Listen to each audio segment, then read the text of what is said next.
Hey everyone, and welcome back to the Shadowlands beta. Today it's going to be pretty fun actually, so what we're going to do, okay, is we're going to look at Covenant abilities, the best and the worst, some highlights as well, and we're just going to put the drama aside for now and kind of just look at them as is. Basically, it's all just to help you, and I guess us as well, get to grips with the sorts of abilities that we'll be getting in Shadowlands, and just like what scope Blizz actually has for them, and then also the developing conduit situation, which really is something that could throw a spanner in the works of all of this, I'd say both for good and ill, so it's pretty interesting. Now, do you want to support the channel? Well, Patreon is the best place to do that. It massively supports the content that we're doing, and on that, I'm actually just about to put up a vlog explaining our content plan, and of course, you get the big old pack of loot every month. This time, it's a slice of our native Ireland. There's the rest of the art pack as well, and of course, the Warlock class pin. This is going up at the end of July, though, so there's not too much time left on this month's stuff. So, patrons, thank you for all your support, and with that said, let's go and let's dive into these Covenant abilities. We're going to kick it off with the best. Now, like with our legendary video, which you should watch if you're interested in this one, well, these are not necessarily the strongest, but these are the ones that we think are just the most fun to use, right? The things that are actually just the most successful as designs, and that can be fun gameplay, just feeling really strong, or being thematically cool. Basically, the stuff to get excited about. And we'll start it off with Scouring Tithe for the Warlock Kyrians. This basically applies a single target dot, and if the target dies with that dot active, you get 5 soul shards, and if the target survives, then the cooldown refreshes. That's a really simple mechanic, right? But it adds this like other ability, that's just a layer of gameplay. It's another thing to be tracked and used effectively. And I think that's just something that's kind of exciting. It gives you like another little angle of your Warlock to play. And it successfully meshes into the resource system of the entire class, meaning that it doesn't really feel out of place anywhere.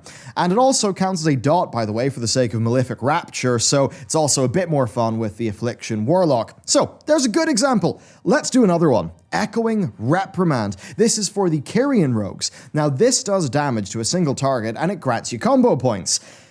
But importantly, it anima charges one of those combo points. Now, it's not really clear via the tooltip, which is a bit unfortunate, but it basically marks one of your 5 points as anima charged. And essentially, as an example here, if it marks slot 4 as anima charged, then using 4 combo points on a finisher would actually make it do 7 points worth of damage, because you're using that anima charged 1. Now, the buff lasts for 45 seconds, and that means that you've actually got plenty of time to play around with this correctly, and, just sort of to do it naturally. And that means you can hold it back for your Rupture or your Between the Eyes, something like that. Now, this is nice. It's not extremely difficult to use or gameplay changing, but it does actually just give you that nice little moment of having an extra little thing to think about, and I think that's pretty cool. Next one that might be controversial, and that is Fodder to the Flame for the Demon Hunter Necrolords. So this summons a weak demon for the Demon Hunter to kill. Now, it takes a bit of damage to get down, but once it goes down, it drops a pool on death, and that pool gives you 20% attack speed and 10% damage taken reduction. That's pretty sweet, but also, because it's a demon, and you might have forgotten that this mechanic even existed, but because it's a demon, it also drops a demon soul, and that gives you 20% extra damage for 20 seconds, alongside the usual, which is pretty sweet. Now, this doesn't really belong in the best category for purely a gameplay perspective, because it's more than a little fiddly with pool placement and having to actually kill a demon, but it's one of the most thematically strong, right? And it also uses an existing but underutilized mechanic in Demon Soul. So actually, we quite like this one when we played around with it, though I could totally see how you might not like it that much in realistic gameplay scenarios. Then moving on, Primordial Wave for the Shaman Necrolords. It's a single target ability that either hits an enemy and applies Frost Shock or heals an ally. Now, it also, though, makes the next Lava Burst hit all enemies with Flame Shock, if you're elemental, and it makes Lightning Bolt do the same for enhancement. And then for the restos, well, it applies Riptide to the target when used to heal, and it makes your next healing wave hit all allies with Riptide. So pretty cool sort of set 'em up, knock 'em down situation. Now, this is another example of an ability that just just fits really well into existing class mechanics. And for me, that's when something stops just feeling like a general ability that's not that exciting and starts to feel like something that actually meshes with your spec. And I think that's really key. So Flame Shock, right? That's a critical part of Elemental, and it can actually be for enhancement as well with a talented legendary combo. Now, it's not super exciting, yes, but it does highlight existing like big shaman moments, right? Throwing 3 to 4 lava bursts with one cast is just something that feels really good. Makes you feel like a warlock doing those, those like sort of cleaved chaos bolts. It's just a cool moment. So this one we actually quite like for all of those reasons. It fits into the class quite nicely, uses your spec mechanics, and also it's really cool to use. Like 4 lava bursts, that's pretty sweet. Then next up, we've got an interesting one. That is Fey Blessings for the Night Fey Priests. So for this, right, it makes your next 10 spellcasts grant allies bonuses based on the spell you use. So Power Word Shielding allies actually gives them 2% mana or 20% of whatever their resource is. Then using, say, Flash Heal or Shadow Mend reduces their damage taken by 10% for 15 seconds. Just kind of perfect if you're in this, triage situation. Then using an AoE heal or Void Bolt, in the case of Shadow, well, that will reduce ability cooldowns of up to 5 allies by 3 seconds. Now, in a world where pure damage is the intent, say, pumping up an Arms Warrior with lots of rage during an execute window or a Surrender to Madness Shadow Priest, with that is actually pretty darn cool. Otherwise, it's some access to unique support. It'll be very hard to use optimally, but I think it'll be fun to see priests actually partner up and do some wild things with these extra, resources and cooldowns. So certainly an interesting one, and I think that level of interest is what gets it a place here. Now, you might be thinking there's 1 or 2 downsides related to you being stuck with this one forever, and, well, let's just say I'll talk about that in a little bit in this video.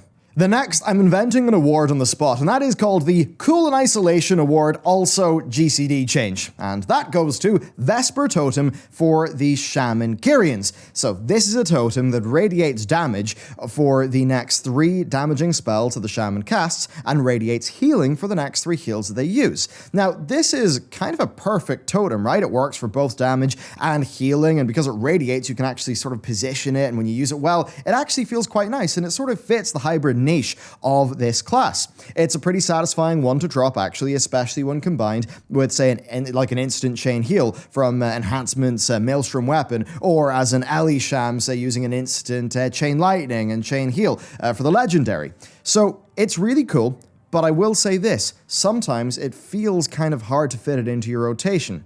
Now, I'd say that if this was off the GCD, then it would be quite satisfying, because if this was off the GCD and you could just put it into an @player macro where it would auto-drop at your feet, then the usability experience of this as an enhancement shaman would feel pretty good.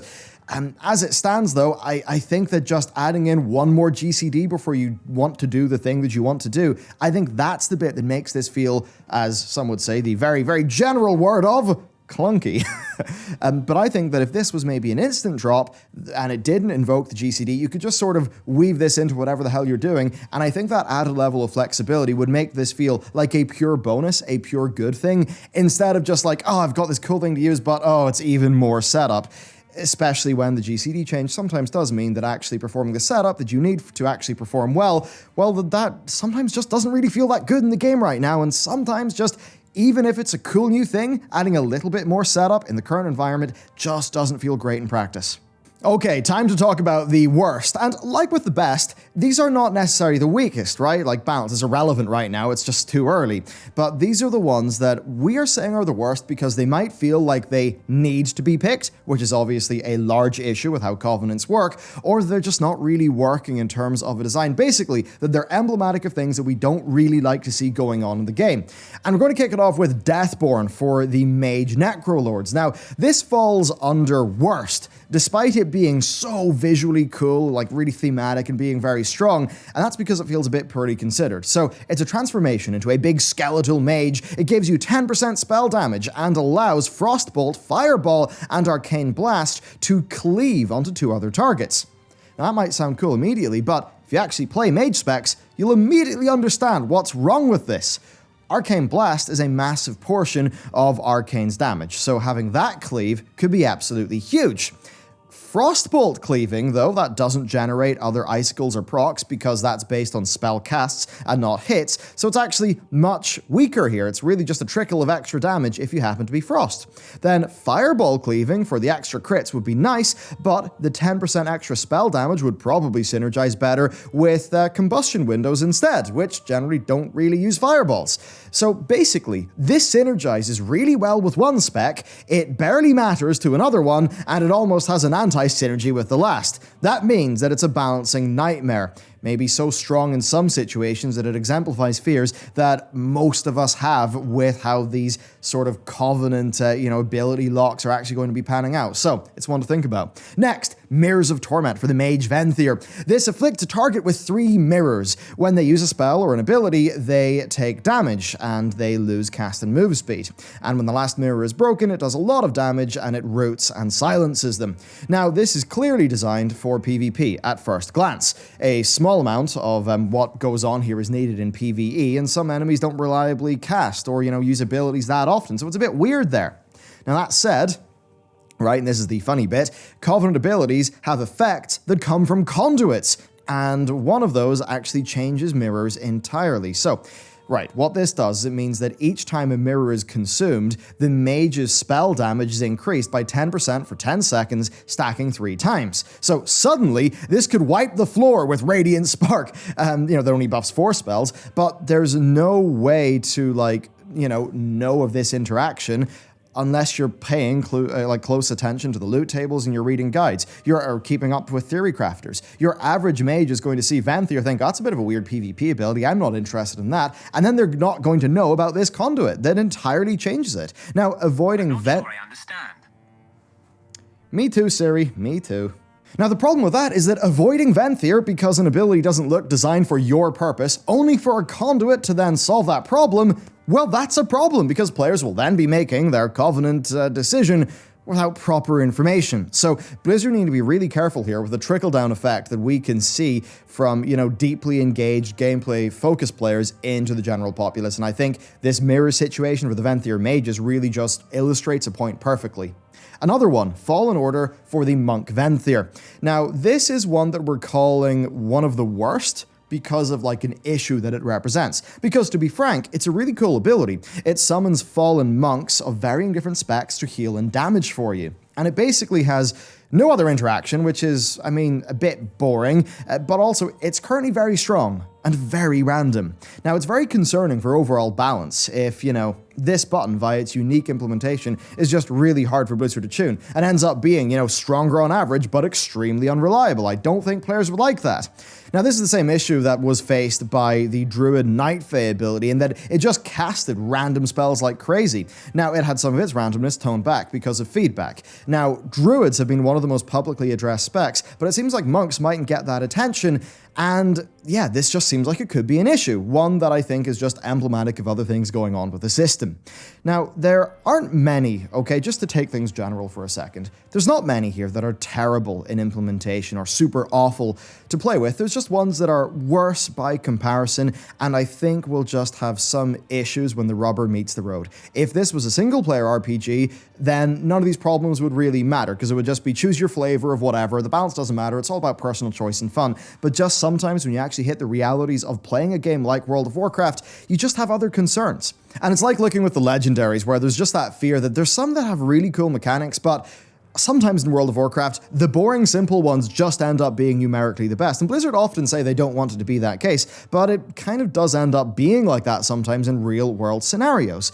And that's just even more tricky when you can't swap between them, like, say, you could with a talent. Really, where those balance issues with talents, just imagine if you were locked into a talent forever. That's something that would be a little bit wild, and that's kind of what they want this system to feel like. So really, it's a tricky one to solve, and before we move on to the special mentions, I just have a question for you. Do you think the gameplay would be more fun here if you could actually choose between each one of the 4? That way you could have whatever ability you want for the type of gameplay you want to do. I have to wonder if people would prefer that if it felt more like just a 4-choice talent row than its current situation where, say, that Venthyr Mirrors one, that's something that ideally you're just going to be sticking with because you'll always be a Venthyr. Tricky to know, and that's why I want to hear what you have to say about it. Now, with that said, it is time for the special mentions. Now, there's just some ones that are interesting and don't really deserve the best classification or the worst, right? And we're going to kick it off with Soul Rot, the Night Fae Warlock ability. Now it's interesting because it's got a huge synergy with Affliction Warlock's Drain Life talent and a Drain Life focused legendary, but otherwise is insanely odd. So it hits your target and 3 nearby ones for a dot. But it costs you 20% of your max HP. And then for 8 seconds, right, Drain Life costs no mana and will drain from all of those targets. I actually think that thematically it's brilliant and it's really cool, but it's perhaps over-reliant on synergy for such a sticky choice, especially when you consider that there's, the things that it synergizes with. So this is really something you'd want to build around. And then that makes me think, legendaries, and when they start to synergize with Covenant choices, oh boy, balance can get a little bit iffy, especially if conduits then kind of play with that. Another one, the Slappy Hands, the Abomination Limb for the DK Necrolords. It's a super cool ability. It basically spawns in an extra limb that basically just death grips enemies around you and thwacks them up a few times. But the real question is, why can't we have this from somewhere else instead of a Covenant ability? I mean, this just feels like a very DK thing, not necessarily a Maldraxxus DK thing. It's a bit weird. So I just think it's a bit bad that this really cool ability is, ironically, out of reach to most DKs. I mean, even looking at some of the other Covenant abilities for them, they're doing damage, they're reducing damage taken, things like that. And yes, this one is kind of band-aided with a conduit that boosts its damage, right, on beta, but that still just feels like it's in a weird spot. And I'm like, why are we subdividing this? This seems like a really cool thing for DKs to just be able to have if they want. So a bit weird. The next, Kindred Spirits for the Druid Night Fae. This gets a special mention because, well, I'm sure you remember Symbiosis if you're a Druid. Now that was a cool ability, but it was pretty darn complex of a choice. And in the interest of balance, it was never really tuned to be that amazing. So the spirit of that is now back in Kindred Spirits. Now, this version is basically pick a friend and then boost each other's power at the same time. So based on your and their spec, you'll get some effects. An empowered healer replicates 50% of healing on their friend. An empowered tank has 40% of the incoming damage redirected to them. An empowered DPS gives their ally 30% of their damage as either damage, healing, or a shield based on their ally spec. It's really quite cool, and it's just a much more simple version of Symbiosis, which is probably what would be needed to make that theme of a thing actually work, and it's got a 10-second window every 1 minute of empowerment. And it, kind of does just look like everyone is going to want a strong DPS druid as a friend. Another one, Condemn. This is the Warrior Venthyr. For it, Execute is replaced by Condemn, which can be used in targets above 80% HP and below 20%, and it also reduces the damage the warrior takes from that mob. So, opening fights with big executes, that's pretty cool, and the new animation that they use for both Condemn and the Frost DK's Obliterate is one of the best melee animations that WoW has got. So, I think that one is, it's certainly interesting giving Execute in that range as well, just there as a Covenant ability, but it's certainly an interesting one, I'll say that much. Next, Shifting Power for the Mage Night Fae. This is odd.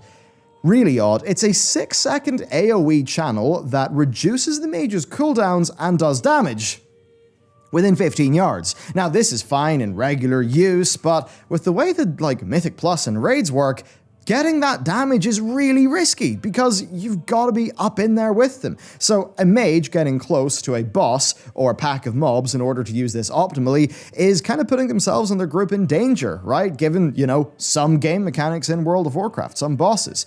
And honestly, in isolation, I think this is a really cool risk-reward thing, but there's really 3 types of players, right? There's people who will use this safely in melee, who know what they're doing. There's people who will, use it in melee and get totally owned. And then there's people who will be really conservative. They'll just stay outside, in range, playing it safe, and they'll just use it for the cooldown reduction. So I guess I've got to wonder, which one are you? It's certainly an interesting situation. You have to remember, the intent is that you are locked into this ability for the whole expansion, that you don't want to change up covenants. And the same thing goes, I think, for Fade Transformation, which is the Night Phase double AoE for the Shamans. The first AoE is targeted and channels damage into the area. However, the second part of that actually heals as an AoE from the Shaman. Now, for a Resto Shaman who's in a raiding environment and then needs to position themselves to actually get the healing benefit from their Covenant ability, that could be a little bit frustrating of a thing to do.